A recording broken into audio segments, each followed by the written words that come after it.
कल के विषय में कुछ पूछना है?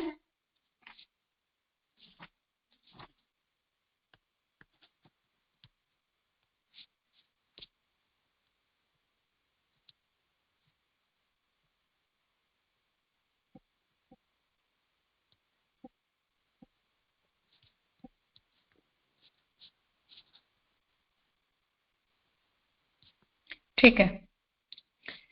तो कल हमने ये बात देखी थी कि लालू भट्ट जी ने सख्य भक्ति पर्यंत के प्रकारों का पुष्टि संप्रदाय में एग्जीक्यूशन कैसे होता है इस विषय को बताया।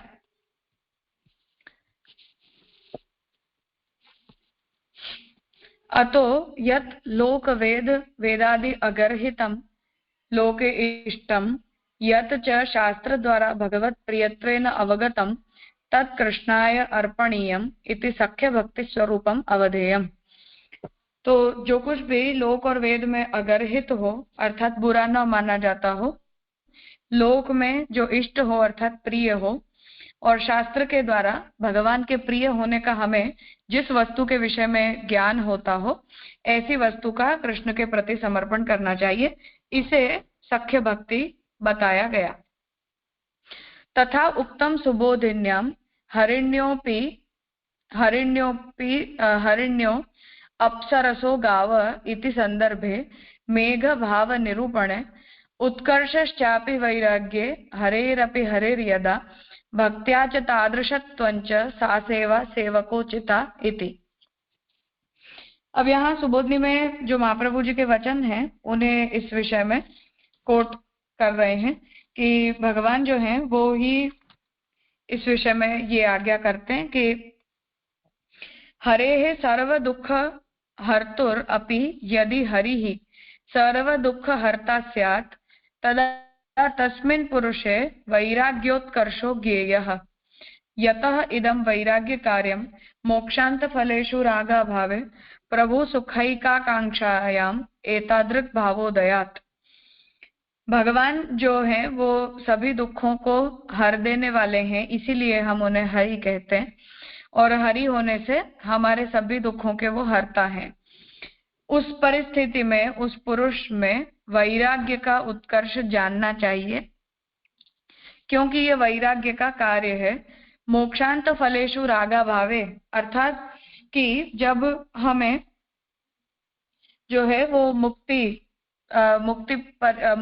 प्राप्त करने की भी इच्छा न बचे, अर्थात कि जो भगवान है वो हमें मोक्ष पर्यंत का फल भी प्रदान करते हैं, अर्थात श्रेष्ठतम छोटे से छोटे फल से लेके उत्तम से उत्तम प्रकार के जितने भी फल हैं उन सभी फलों की जो प्राप्ति है वो भगवान की कृपा से होती है। इसलिए भगवान में जब बहुत स्नेह हो जाए और भगवान के अतिरिक्त दूसरे किसी पदार्थ में जब आसक्ति नहीं रह जाती है, तब प्रभु का थोड़ा सा भी दुख जो है वो भक्त को सहन नहीं होता। अर्थात प्रभु को थोड़ा सा भी कष्ट हो तो वो जीव सहन नहीं कर सकता। जो बात हमने श्री गोसाई जी के चरित्र में हम देखते हैं कि वो भाजी के अंदर थोड़ा सा डंठल आ गया तो श्री गोसाई जी से प्रभु का परिश्रम सहन नहीं हुआ। तो हमें मोक्षांत फलेषु, मोक्ष पर्यंत के जितने भी फल हैं उन सभी में से रागा भावे, अर्थात जीव को राग का अभाव हो जाता है, अर्थात हर प्रकार के फल से जीव को वैराग्य हो जाता है, वो किसी को भी प्राप्त करने की अब उसे इच्छा नहीं रह जाती। प्रभु सुखैकाकांक्षायाम, और उसकी जो आकांक्षा है वो केवल और केवल प्रभु के सुख के संबंध की ही रह जाती है। इस प्रकार का उसका भाव एतादृक् भावोदयात्, इस प्रकार का भाव उसका पैदा होता है। सभावः कथम स्यात्, ये जो भाव है वो कैसे प्रकट होता है। इति आकांक्षायाम आहुः भक्त्या च इत्यादि। स्नेहेन तादृशत्वं भगवद दुख हर्तृत्व रूपो भावः स्यात् इति अर्थः। अर्थात स्नेह के द्वारा ही इस प्रकार का भगवान जो है वो हमारे सभी दुखों को हर लेने वाले हैं, इस प्रकार का भाव भगवान के प्रति, भगवान के विषय में प्रकट होता है भक्ति के द्वारा। उपदिशन्ति सा सेवा इत्यादि। सा मेघ कर्तृका सेवा भगवत दुख हरण रूपा सेवकस्य पुष्टिस्थस्य उचिता कर्तव्या इति अर्थः। अर्थात जो मेघों का उदाहरण पहले दिया था कि जो बरसात, जो मेघ हैं उन्होंने भी रात्रि के प्रभु जब गोचारण के लिए पधारे उस समय हल्की हल्की फुहार के द्वारा उन्होंने प्रभु के ऊपर बरसात की, और जो सूर्य है उसे भी ढक दिया ताकि प्रभु को जो है वो धूप में खड़ा न रहना पड़े, अर्थात प्रभु को जो है वो धूप के कारण कोई कष्ट न हो।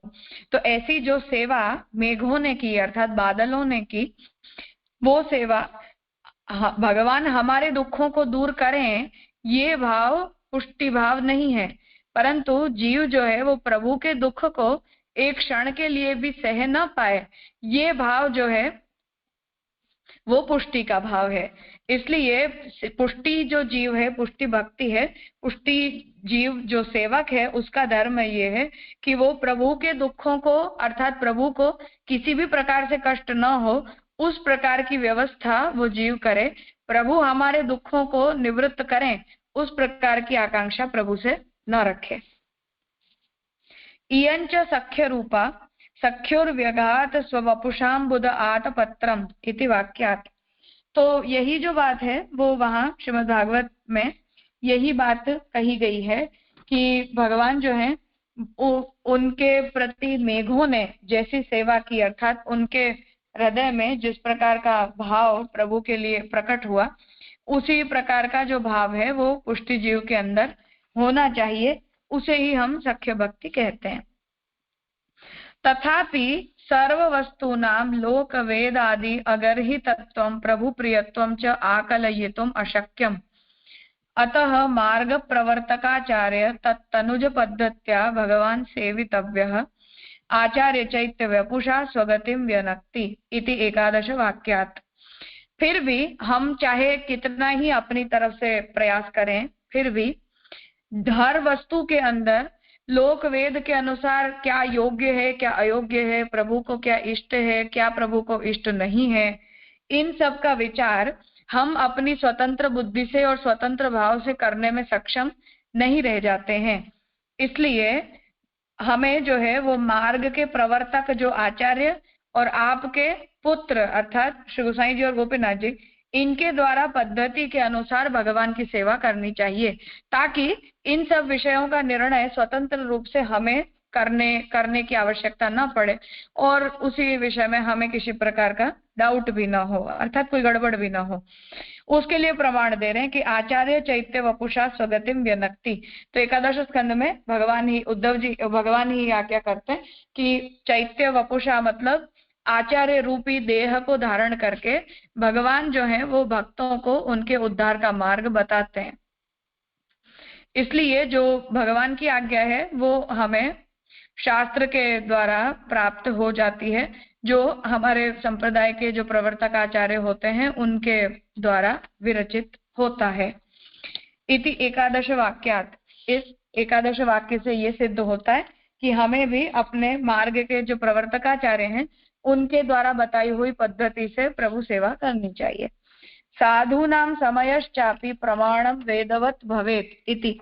दूसरा प्रमाण दे रहे हैं कि जो साधु पुरुष होते हैं उनके द्वारा कहे गए जो वचन होते हैं उनका प्रामाण्य वेदवत मानना चाहिए, वेद तुल्य ही उनका प्रामाण्य मानना चाहिए। साधवो ही स्वयं कृतार्थी भूय परान कृतार्थयन्ति। जो साधु पुरुष होते हैं वो स्वयं अपने उच्च आचरणों से या उच्च साधनों के द्वारा अपना उद्धार करते हैं, अपने आप को कृतार्थ करते हैं और फिर स्वयं कृतार्थ होते हुए फिर जो अन्य हम जैसे जो जीव होते हैं उनके भी उद्धार का मार्ग दिखलाते हैं। तद उक्तम 10 स्कंदे गर्भस्तुतौ स्वयं समुत्तीर्य सुदुस्तरम द्युमन भवार्णवम भीम मदभ्र सौरदाः भगवत पदाम्भोरुहानावमत्र ते निधाय याताः सदनुग्रहो भवान इति। तो गर्भस्तुति में ये बात कही जा रही है कि भगवान जो हैं ये जो संसार है उसको पार करना बहुत कठिन है। ये जो संसार रूपी समुद्र है उसे पार करना बहुत कठिन है। इसे पार होने के लिए हमें धर्म की, सन्मार्ग की नौका चाहिए। और जो आचार्य होते हैं वो स्वयं केवट बनकर, अर्थात नाव को चलाने वाले बनकर संसार समुद्र को पार करवाते हैं।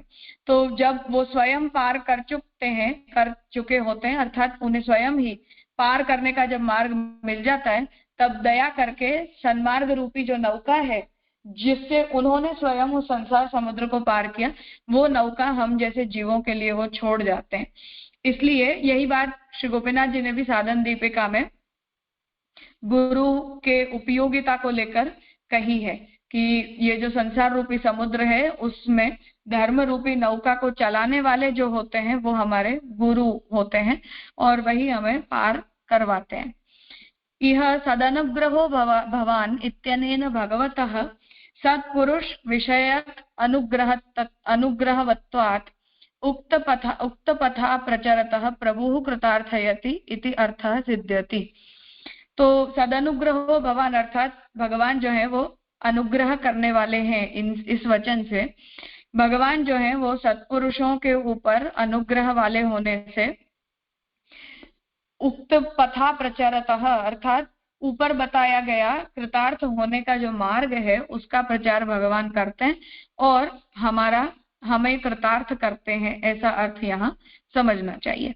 अतः पूर्वोक्तम स्वस्थम, इतना कहने से आगे जो बात कही गई वो स्पष्ट हो गई होगी, ऐसा लालू भट्ट जी कह रहे हैं। इतने विषय में कुछ पूछना है?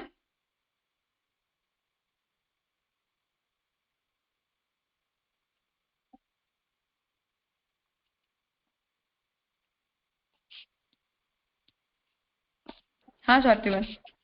हाँ, धन्यवाद, प्रणाम राजा। राजा, जो अभी आपने बताया या साधु नाम समय सापी को जो बात बताई, तो यहाँ जो साधु नाम जो है वो अपन को आचार्य तई और गुसाई जी के वंशज को ही लेना है ना? तनुज शब्द का मतलब तो हाँ पुत्र है, तन से जो जन्य है, इसलिए यहाँ तो आचार्य त्रयी, ऐसा ही लालू भट्ट जी का तात्पर्य है। और अभी आधुनिक काल में जो आप समझा रहे, जे और शरदा समझा रहे, तो उनको ले सके ना? हाँ मतलब वो तो फिर गुरुद्वार वहां जाएगी वो बात। ओके ओके, हाँ जी राजा।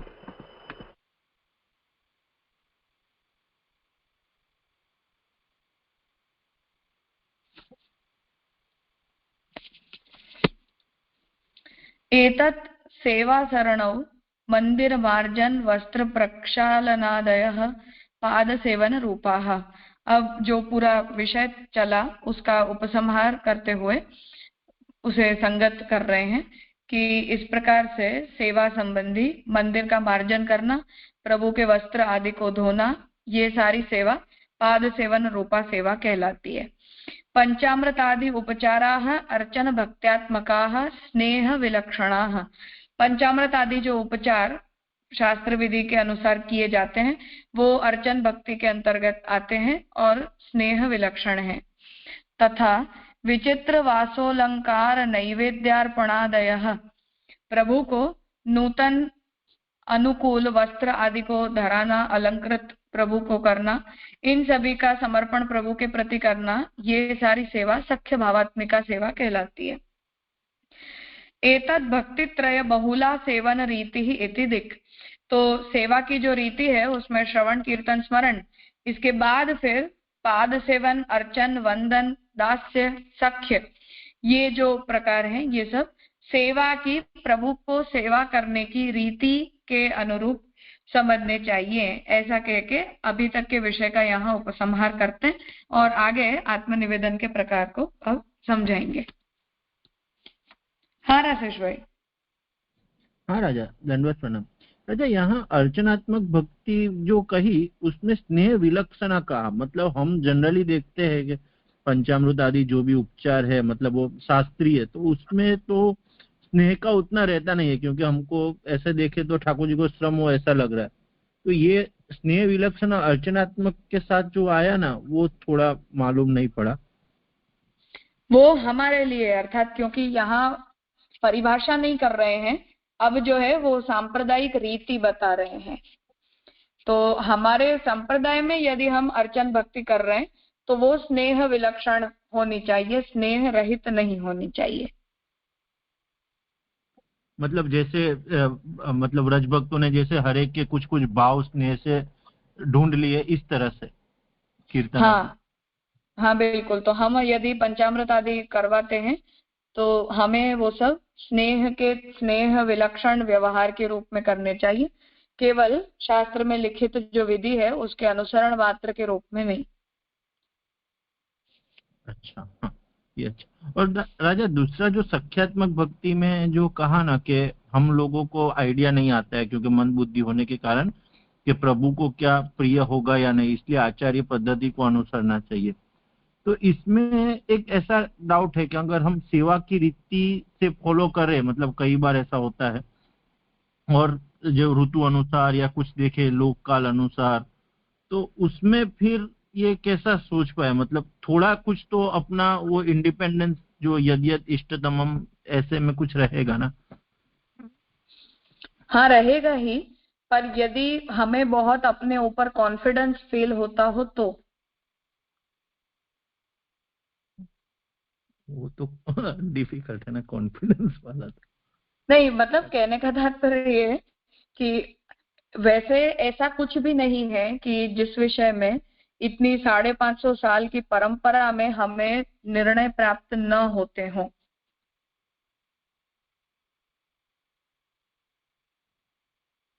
अच्छा, मतलब हाँ, मतलब कहीं ना कहीं सेवा की रीति को भी ऋतु अनुसार चेंज किए हो, ऐसे निर्णय भी हमको मिल सकते हैं इस तरह से। हाँ मतलब हर विषय में चाहे कुछ भी हो, हर विषय में इतनी लंबी परंपरा में हमें निर्णय प्राप्त होते ही आए हैं, इसलिए ऐसा विषय नहीं रहा अब हमारे पास कि जिसमें बहुत इंडिपेंडेंस के साथ हमें कुछ निर्णय लेने का आए या हमारे माथे वो बात डाल दी जाए। तो अब हम उसी रीति के अंतर्गत छोटा मोटा निर्णय अपने हिसाब से लेते हों वो अलग बात है, पर उसके अतिरिक्त तो शास्त्रीय विषय भी और सांप्रदायिक विषय भी, इन दोनों ही प्रकारों से सेवा के संबंध में सारे निर्णय हमें परंपरा से प्राप्त होते ही हैं, इसलिए वो पद्धति का अनुसरण हमें करना चाहिए। हाँ राजा, हुआ, हाँ क्लियर, प्रणाम। हाँ राजा, ये एतत् सेवा शरणौ, शरणौ का क्या अर्थ होता है? सेवा का अनुसरण करने की पद्धति, सेवा करने की मेथड। ओके, ठीक है।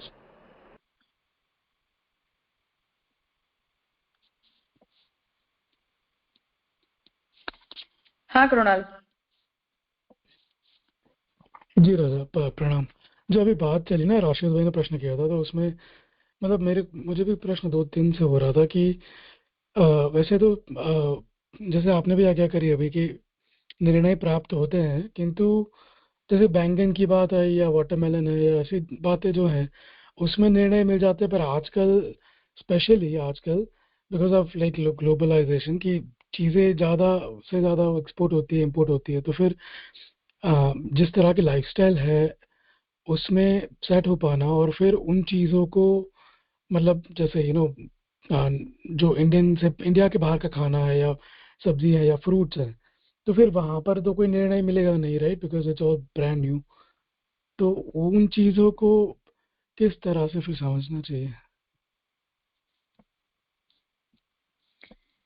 जब तक नई नई चीजों की अवेलेबिलिटी की बात है तब तक, अब ये ड्रैगन फ्रूट और एवोकाडो और जात जात के जो विदेशी फ्रूट्स वगैरह मिलते हैं, मेरे पर्सनल, मैं सबकी बात नहीं कर रही, सबके अपने अपने विचार हो सकते हैं, बट पर्सनली आई बिलीव कि हम उसे अवॉइड कर सकते हैं। आई मीन ऐसे भी दिन नहीं आ गए कि हमें अपने देसी फल खाने को न मिलते हों या देसी फल अवेलेबल न रह गए हों, तो उन्हें ही हमें यूज करना चाहिए। वैसे भी अच्छी बात है गुण दोष आदि के विचार से भी, और इको फाइनेंशियली भी, अर्थात हम जो है वो विदेशी चीजों को क्यों प्रमोट करें या क्यों उन्हें फंड करें, क्यों उन फाइनेंसेस को हम बढ़ाएं। तो अपने पदार्थों को ही यूज करने का हमें आग्रह रखना चाहिए जब तक खान पान की बात है तब तक। और जो नई नई चीजें आती हैं उनमें गुण दोष का जेन्युइनली विचार करना, आई मीन मेडिकल साइंस जो कहता है या डॉक्टर्स जिसे हेल्दी बताते हैं या आजकल के न्यूट्रिशनिस्ट जिसे हेल्दी बताते हैं, ये तो सारे अलग पैरामीटर्स हैं वस्तु के गुण दोष का निर्णय करने के। और अपने जो पैरामीटर्स हैं वो तो सात्विक राजस तामस गुणों को लेकर हैं, जिनका निर्णय डेफिनेटली हम उनका प्रभाव जाने बिना कर नहीं पाते हैं। इसलिए अवॉइड करना इज अ बेटर ऑप्शन। जिनके विषय में हमें लिखित निर्णय प्राप्त हैं उन्हीं वस्तुओं को यूज करने में हमारा भी हित है और हमारी परंपरा की रक्षा की दृष्टि से भी इसी में हमारा हित है। जी रजन, नाइसली एक्सप्लेन्ड। और एक ये जो अभी छोटा सा पैसेज आया था ना वो बैंगन वाला भी, तो यहाँ तो जैसे समझा दिया, बट कोई ऐसा लिखित बुक या ऐसा कुछ अवेलेबल है जिसमें ज्यादा डिटेल्ड एनालिसिस हो कि क्या अलाउड है क्या नहीं है? क्योंकि देसी चीजों में भी द्रव्य मतलब शुद्धि, अच्छा द्रव्य शुद्धि वाला पुरुषोत्तम जी का ही ना, मतलब हाँ पुरुषोत्तम जी का। उससे बढ़कर तो हम चाहे तो भी नहीं कर पाएंगे। जितना उसमें है वही हम जैसों के लिए तो बहुत है। जी रजन। हाँ, गुजराती में भी उसका अनुवाद इसलिए छपवाया था ताकि जिन लोगों को आचार आदि के विषय में बहुत प्रश्न होते हों और जिस प्रकार से हम कुछ विषयों में आचार का अतिरेक करते हैं उन विषयों में भी हमें वहां से निर्णय प्राप्त हो जाए। तो द्रव्य शुद्धि से ये सब विषय देख लेने चाहिए। और भी ज्यादा विस्तार की यदि इच्छा हो तो अनुवाद नहीं अवेलेबल है, परंतु मूल संस्कृत में गट्टूलाला जी का सिद्धांत मार्तंड है, तो वहां भी बहुत सारे विषयों में निर्णय उन्होंने दिए ही हैं। जी रजन। और लास्ट क्वेश्चन जो आपने अभी बताया ना, जो मतलब थोड़ा मुझे समझ में थोड़ा नहीं आया, जो आपने भी कहा कि कॉन्फिडेंस यदि है then you can do it. So is that confidence basically tied to like अगर कुछ हो रहा है नेचुरली हो रहा है विदाउट वो जो विवेक दृष्टि का पैरामीटर है ना कि दयादि से भिन्न करके कुछ अगर हो रहा है भगवत सुख विचार के उसमें हो रहा है फ्लो में, तो कॉन्फिडेंस से आपका मतलब तात्पर्य क्या उस टाइप का था कि कुछ और? कॉन्फिडेंस से मेरा तात्पर्य ये था कि परिणाम इसका अच्छा ही आएगा या जो क्रिया हम कर रहे हैं वो, हाँ ऑब्वियसली प्रभु सुख की तो बात है ही, पर ये शास्त्रीय दृष्टि से भी इसमें कोई दोष नहीं आएगा। ऐसा सेग्रीगेट कर पाने के बारे में हमें कॉन्फिडेंस फील होता हो तो अपने बलबूते पर हमें करना चाहिए कि हाँ ये ठीक है। ओके ओके जी राजा, प्रणाम। राजा, ये द्रव्य शुद्धि ग्रंथ के अंदर जो मेथड या जो सिद्धांत बताए वो सब वर्णाश्रम के लिए है कि मेजॉरिटी ब्राह्मणाचार है? ब्राह्मण आचार जैसा स्वतंत्र कुछ भी नहीं है। जो कुछ भी है वो इन जनरल सभी सनातनियों के ऊपर इक्वली एप्लीकेबल है। ओके हाँ,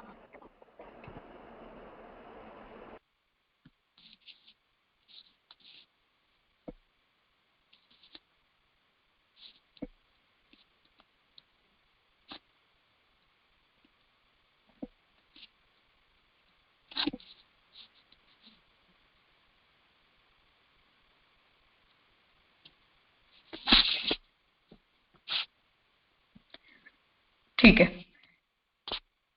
अब आगे आत्मनिवेदन के विषय का निरूपण लालू भट्ट जी कर रहे हैं और फिर इस ग्रंथ के प्रथम प्रकरण का यहाँ उपसंहार करेंगे। देह प्राणेन्द्रियांतःकरणानि स्त्री पुत्र ग्रह आप्त वित्तानि प्रभु सेवैकोपयोगिनी क्रियन्ते तत् निवेदन रूपा नवमी भक्ति। देह प्राण इंद्रिय अंतःकरण आदि स्त्री पुत्र ग्रह आप्त वित्तानि परिवार द्रव्य आदि का प्रभु सेवैकोपयोगिनी क्रियन्ते उन सभी वस्तुओं को जब प्रभु की सेवा के उपयोग के लिए उनका विनियोग किया जाता है, तब वो निवेदन रूपा नवमी आत्मनिवेदन रूपा भक्ति कहलाती है। तथा उक्तम एकादश स्कंदे योगीश्वर प्रसंगे कविना, इस विषय में एकादश स्कंद में योगीश्वर प्रसंग में कवि ने कहा है, कायेन वाचा मनसेन्द्रियैर्वा बुद्ध्यात्मना वा नुसृतः स्वभावात् करोति यद्यत् सकलं परस्मै नारायणायेति समर्पयेत तत्।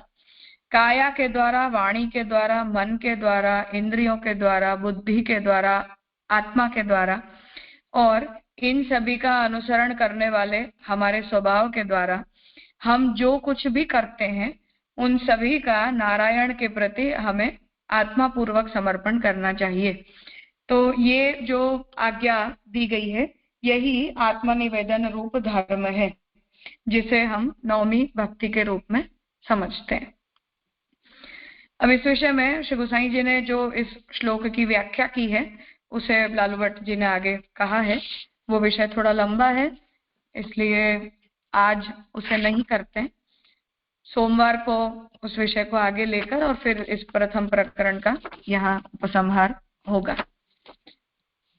आज का विषय यहाँ रखते हैं। धन्यवाद प्रणाम।